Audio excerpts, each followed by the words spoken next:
Halo semuanya, sawadee krap, selamat datang kembali di segmen analisa dan kembali kita update ya dengan perkembangan terbaru terkait dengan tenggelamnya Tank Monida. Dan ini sudah 3 bulan, tapi sampai sekarang masih banyak sekali pergolakan dan juga perdebatan mengenai kasus ini. Apakah murni karena kecelakaan akibat kelalaian, ataukah ada indikasi pembunuhan, dan sebagian besar masyarakat Thailand boleh dibilang adalah tidak percaya kalau ini adalah karena kecelakaan murni. Tapi ada unsur kesengajaan yang diidentikan dengan pembunuhan. Nah, untuk video kali ini akan aku bahas ada beberapa hal, salah satu yang paling utama adalah mengenai wawancara terbaru Gatik ya, itu tadi malam di sebuah TV nasional Thailand. Ada banyak hal yang menarik yang akan aku bahas dari wawancara Gatik. Bahkan ada meme di Thailand tuh banyak sekali ya. Pada saat wawancara ini kan Gatik aku melihat ya, wawancara sekitar 1 jam lebih dengan hostnya adalah Kancai yang juga populer untuk membahas kasus Tank Monida. Bahkan dia juga sempat terseret ya dalam kasus ini, terutama dia sempat diancam oleh beberapa orang gitu. Tapi it's another story, kita fokus ke Gatik kembali. Salah satu meme yang sekarang beredar di masyarakat Thailand adalah di internetnya mengenai Gatik dengan ketek basahnya. Kenapa sih Anjas? Aku tuh awalnya gini ya, aku pertama melihat meme ini nggak percaya, takutnya ini adalah editan atau seperti apa. Tapi ternyata setelah aku cek di live interviewnya 1 jam lebih tersebut, memang benar salah satu bagian yang cukup menyita perhatian masyarakat di Thailand adalah ketiaknya si Gatik yang basah. Karena kalau di studio di TV itu teman-teman, itu menunjukkan apa ya, biasanya umumnya itu studionya dingin banget karena untuk menjaga alat-alat yang ada di studio kan mahal-mahal, makanya AC-nya tuh luar biasa dingin. Bagaimana mungkin ya kok si Gatik di suasana yang dingin banget di dalam studio TV kok dia mengalami keringatan? Apakah ini sebuah indikasi dia sedang takut, nervous, gemeter karena ada kebohongan-kebohongan yang dia sembunyikan? Itu adalah bagian yang pertama. Yang kedua juga, di bagian wawancara sekitar 1 jam ini, itu ada bagian di mana Gatik itu matanya berkaca-kaca. Nah, agak sedikit berkaca-kacanya itu tidak sampai meneteskan air mata. Tapi aku melihat kayak ada beban yang sangat luar biasa, teman-teman. Bebannya itu parah banget aku melihat, jadi dia tuh ada campuran antara sedih, tapi didominasi oleh kemarahan. Matanya dia tuh kayak melotot begitu, kemudian matanya berkaca-kaca. Dan menurut aku, bukan tangisan lah, tapi kesedihan yang ditunjukkan itu bukan berarti jaminan kesedihan yang mungkin karena kasusnya Tank Monida. Kesedihannya mungkin karena selama 3 bulan ini aku juga nggak bisa menutup mata, nggak yakin semua hal-hal yang 100% jelek-jelek dituduhkan ke Gatik itu semuanya benar, tapi mungkin aja ada 50-60% adalah yang benar. Itu adalah prediksiku sendiri.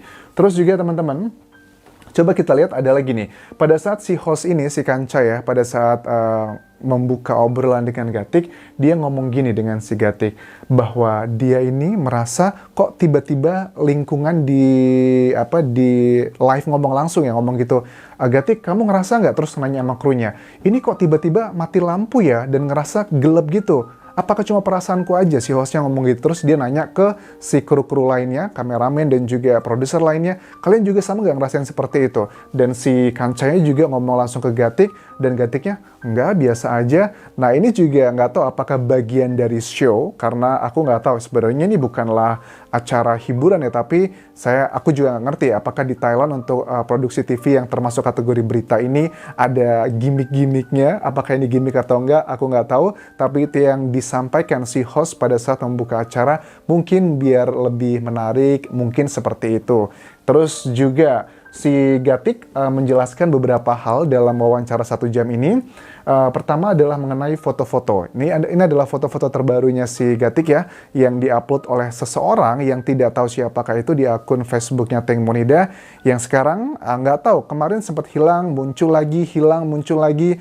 Karena kan untuk ngebuat video juga butuh waktu teman-teman. Apalagi aku sekarang berada di daerah pegunungan, agak susah sinyalnya.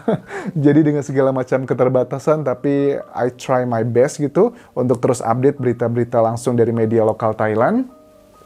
Nah, ini foto-foto yang pada saat si Gatik berada di ujung dari speedboat dengan gerakan dia lagi having fun, santai gitu. Dia mengakui bahwa itu adalah fotonya dia, clear. Dan dia mengatakan bahwa foto itu adalah foto yang diambil pakai HP-nya Tank Monida. Kok bisa foto itu disebarkan padahal itu yang ngambil adalah HP-nya Tank Monida, dan kok bisa juga si Ibu Panida menuduh bahwa Gatik adalah bukan menuduh sih, dugaannya ya, nggak cuma Ibu Panida tapi juga sebagai masyarakat Thailand menduga bahwa ya mungkin aja si Gatik yang punya gitu, karena kan aksesnya selama ini yang memegang keuangan dan juga semuanya adalah sang manajer, which is itu adalah si Gatik sendiri. Nah terus Ibu Panida kan sempat kemarin bilang bahwa Gatik itu bohong loh teman-teman, katanya. Kenapa? Gatik itu sebenarnya sama Tengmo punya masalah selama 3 bulan terakhir. Mereka itu tidak ngomong, bahkan sempat berargumentasi, dan kemarin juga di wawancara ini Gatik mengklarifikasi bahwa klarifikasinya gini, memang benar saya itu sedang ada masalah dengan Tengmo, tapi masalahnya sudah kami perbaiki kok. Menurut aku sih agak aneh juga ya. Kalau masalah hal simple, mungkin hal yang kayak kita lah manusia pada umumnya, mungkin antara keluarga atau sahabat juga sering cekcok hal-hal kecil. Tapi kalau sudah nggak ngobrol 3 bulan, artinya itu ada sesuatu hal yang benar-benar sangat fundamental yang ngebuat Tengmo ngerasa marah besar. Ini juga berlawanan dengan keterangan Gatik pertama kali pada saat di Februari 2022. Salah satu alasan dia mengatakan ke media massa begini, kalian tuh jangan menuduh saya adalah pembunuhnya Tengmo, katanya gitu. Alasannya karena saya itu mencari nafkah dari Tengmo. Saya itu adalah bekerja bersama Tengmo. Kalau artis saya nggak ada, saya dapat uang dari mana? Nah, dari sini juga membuktikan sebenarnya keuangan Tengmo kan setahun terakhir nggak begitu baik ya.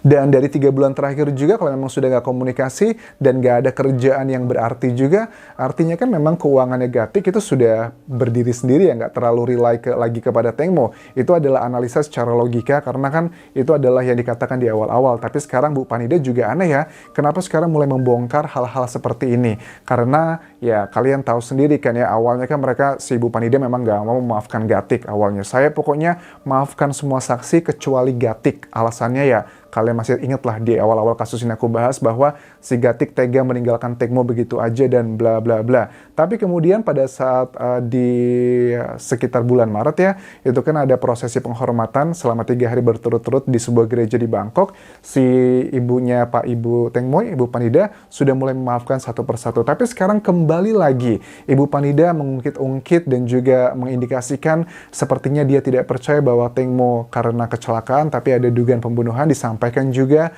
ini tidak hanya untuk Gatik tapi juga untuk si Pora.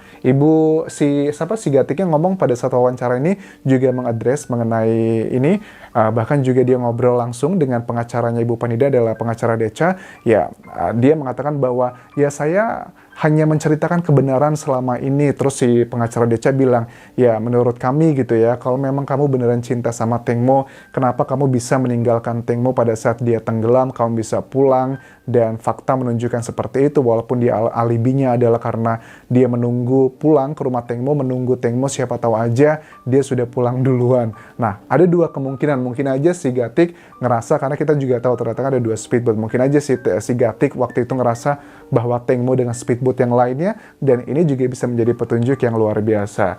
Berikutnya lagi di wawancara ini si Gatik juga mengadres mengenai foto-foto yang ini teman-teman. Ini adalah foto-foto dia bersama Sen, terus juga Por, dan juga Tengmo, dan juga si Gatik ya, ada 4 orang. Berarti kan harusnya yang nggak ada di situ adalah si Robert dan juga Job. Nah, awalnya kan kita mikir yang mengambil foto kemungkinan besar adalah Job, karena kan si Robert lagi menyetir gitu. Tapi ternyata di sini keterangan negatif mengatakan, oh itu nggak yang ngambil bukan siapa-siapa, itu yang mengambil kami sendiri, si Tengmo yang selfie dari depan. Si hostnya nggak percaya, masa sih kok nggak kelihatan kayak itu selfie? Iya, kita pakai acting aja, karena itu kan buat konten, jadi biar kelihatan natural dan sebagainya. Terus juga ditanyakan, kenapa kok si Gatik dan Robert Por itu ya, kok selalu berdekatan katanya, menjawab isu-isu yang kalian juga tahu ya, bahwa sebenarnya ini nggak ada, aku nggak bisa bilang ini ada hubungan dengan kasusnya atau enggak, tapi ya mudah-mudahan ada menjadi petunjuk kan, bahwa memang sudah diakui dari istrinya Por bahwa Gatik dan juga Por itu dulu masa SMA mereka memang pernah menjalin asmara, dan katanya itu sudah masa lalu, cerita masa lalu. Tapi juga dari sini kita melihat bahwa ada banyak kejanggalan ya. Awalnya kan dibilangnya tidak ada, tapi ternyata ujung-ujungnya ada. Samalah banyak beberapa hal aku amati dalam kasus Tengmo Nida, awalnya masih dugaan, tapi dengan berjalannya waktu terbukti dugaan tersebut teman-teman. Kemudian kalau aku lihat capturean yang aku siapkan di sini adalah ekspresi-ekspresinya dari si Gatik ya. awalnya matanya itu melotot begitu kan ya, itu kesan kayak dia tuh marah, berusaha meyakinkan si hostnya. Karena aku tahu banget ya, dia ini, si Gatik juga pasti untuk datang ke show ini dibayarnya pasti tidak murah teman-teman, karena dia juga mungkin setiap manusia pasti butuh uang ya, dan dia mengakui bahwa dia kehilangan banyak pekerjaan karena pekerjaan utamanya adalah sebagai seorang manajer artis. Aku yakin pada saat dia datang tampil di TV ini pasti bayarannya juga cukup mahal, dan dia juga menyimpan rasa kekesalan dengan hostnya. Aku melihat karena hostnya ini kan sering banget, ini yang termasuk yang viral di Thailand, yang sering membahas kasus Teng Monida, dan ini terus juga si hostnya tuh sempat bilang ya pada saat setelah selesai acara berlangsung bahwa kami itu setelah kamera mati, kami berdebat beberapa hal, dan si Gatik juga kesannya marah dengan si Kancai ini. Ini disampaikan di sosial medianya, tapi kalau yang ditayangkan di TV, Gatik memang cukup bisa mengkontrol diri, walaupun beberapa kali karena talkshow-nya itu sekitar 1 jam teman-teman, Gatik sempat marah, emosi, bahkan ngobrol dengan beberapa narasumber lainnya by phone, termasuk juga dengan pengacara Deca, dan juga dengan salah satu anggota, nggak tahu apakah dia ini kepolisian atau kejaksaan yang di Thailand, termasuk yang mendukung dan juga percaya bahwa Teng Mo bukanlah karena tenggelam biasa. Dia agak banyak kekesalan, dan bahkan di studio yang dingin seperti itu keteknya pun basah, dan ini juga menjadi meme di Thailand. Banyak masyarakat Thailand mengatakan A, B, C, dan D. Terlihat tenang, tapi ternyata bahasa tubuh nggak bisa bohong, dia juga stres banget. Oke, kita akan nantikan seperti apa, dan untuk terakhir adalah mengenai kremasinya Teng Monida. Kalau sesuai jadwal, hari ini adalah mulai dilakukan prosesi kremasi. Tapi nggak tahu, apakah kalau di Thailand prosesi kremasi itu berlangsung beberapa hari, ataukah hari ini langsung dibakar jenazahnya, ataukah seperti apa? Kita lihat update-nya seperti apa nanti, apakah ini hari ini selesai dalam 1 hari, ataukah beberapa hari ke depan. Aku rasa itu yang bisa aku bahas untuk video kali ini. Terima kasih sudah menonton. Sampai ketemu lagi di video berikutnya. Tinggalkan like, tinggalkan komen, dan terakhir subscribe channel YouTube ini, serta follow Instagramku di Anjas di Thailand. Kalaupun kelar semuanya, bye-bye.